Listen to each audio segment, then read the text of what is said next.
Hi, my name is Dr. Cheryl Meyer, and I am a psychologist, and I help people navigate through their spiritual awakening, and all of life is a spiritual awakening. And I help you awaken your own intuition and know that. Know your deeper self, know your essence self. So today, what was coming to me in my intuition for you is when I am absent. And of course, you know, even I thought it was like, oh, I gotta tell these people because I've been absent for 3 weeks, but I've been still making videos, but not posting any. And I thought it was about me until I was in prayer more or in silence more. You know, your life can be like a prayer. Your life can be silence. Of course, I always stop when I love the sun. I woke up and the sun was just shining on my face. And I was like, hello, sister sun, brother. All right. I was thinking of going down here today. Oh, I did yoga once in like these trees. Just brought my mat and they're, but anyway, okay. So when I am absent, so sometimes we experience consolations and desolations. That's sometimes how they're named in, you know, ancient spiritual books. You have a feeling that, you know, oh, everything's perfect with the world, and I feel one with the divine, and I feel aligned with my purpose, and I feel like the sun rays are just shining through me, and I am, you know, this being here that knows my true purpose, and I feel alive and vibrant and like I'm courageous and bold, and I've been facing what I've been needing to face, and you feel like loved and cherished and nurtured.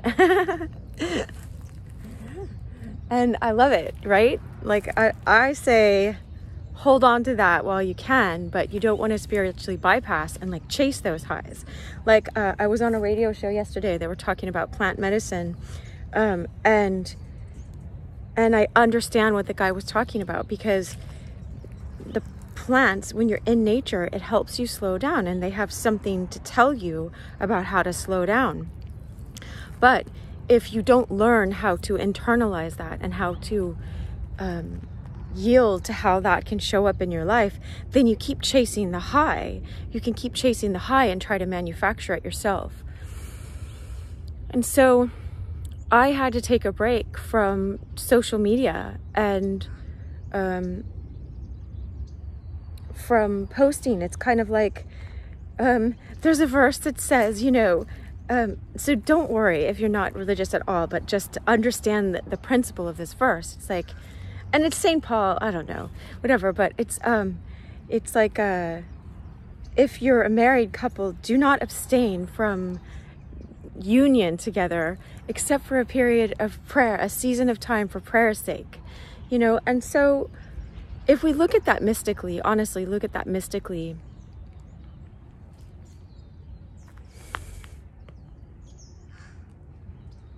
it's not something to laugh about. If we look at it mystically,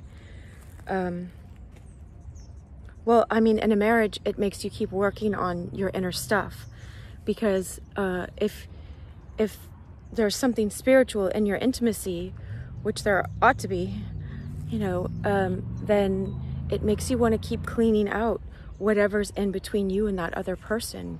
You don't want anything between you. And so if you're going to be like, well, I'm going to be really close to that person, you know, like, this is really superficial, but it, like, maybe it makes you want to like take care of your physical body and take care of your psychology and all of the bitterness that has come up in between you guys in your intimacy, because your past stuff, your programming comes up and you project it onto the other person.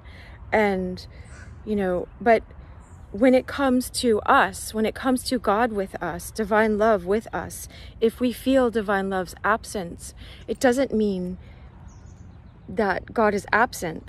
Imagine that he, she, divine love is absent for prayer's sake and is calling you into a deeper prayer, calling you into a quiet place. And how I can teach this, how I can show you this, because I like bringing this to you in a practical way, is like when I do yoga. You know, if you're doing some really difficult pose, I have shorts on under my skirt, but I'm not gonna, okay, I was gonna like lift up my whole leg, but I'm like, wait a second, I'm wearing a dress, but I have shorts on. But anyway, when I'm lifting my leg up, maybe we'll do that. All right. There, my leg's up, but you don't have to see anything else. But when I'm doing that, all right, when I'm doing that, see how my breath, how the UPS guy is coming down. Okay, maybe it's a girl. When I'm doing that, it's like I stopped breathing for a second, because it's like,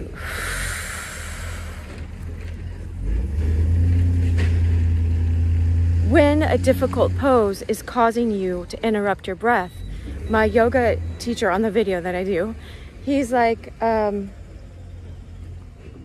take a break. You challenge yourself without judgment, but take a break. When like the breath is the most important thing. And the word for Holy Spirit, for spirit, is pneuma, is breath, holy breath, agios pneuma, holy breath. And so, hold on, someone's asking.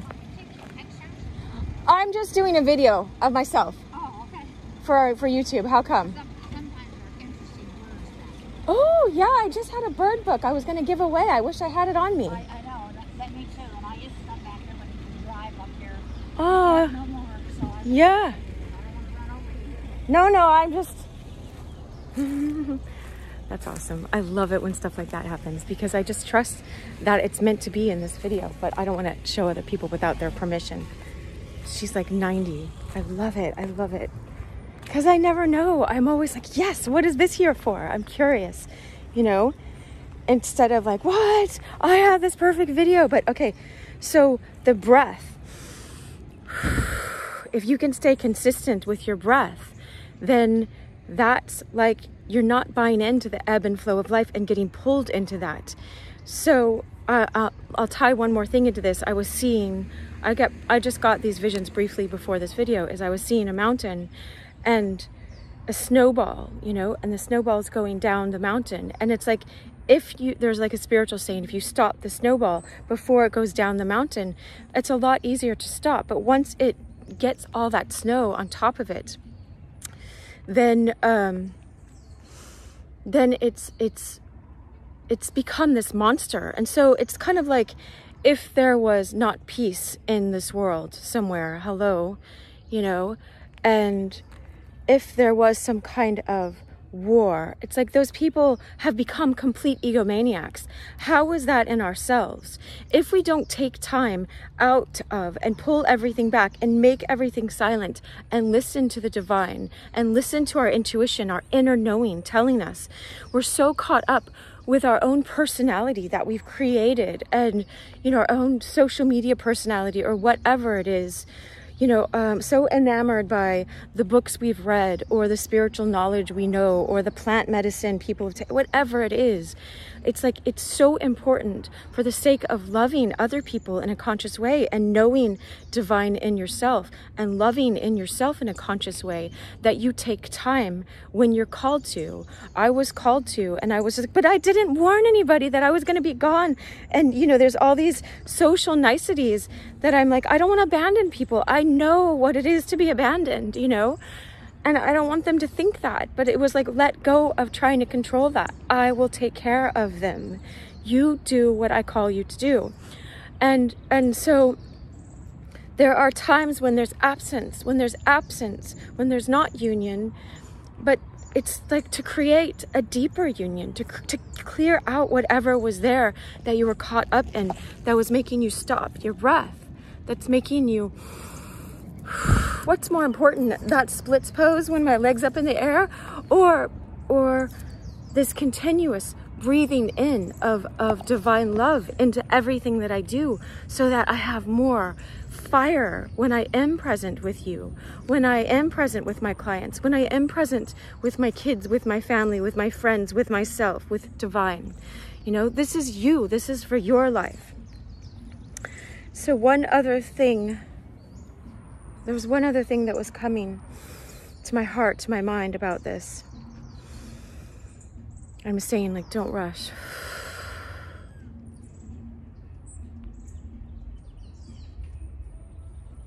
Yes, it's like I used to sit in front of my kids' school and I would do my meditation, and I would take out an hour. I'd get there an hour early and do my meditation and just sit in a passage and see myself there. It's a way St. Ignatius taught, but and see myself there as a person asking the questions of Christ or whomever.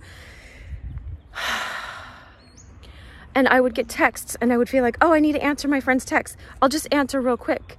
But my spiritual director was like, Cheryl, you'll serve your friends better if you stay in silence for that hour. If you dare to go there, you develop intimacy with divine, and it makes you way more loving to your friends always. I wish you love.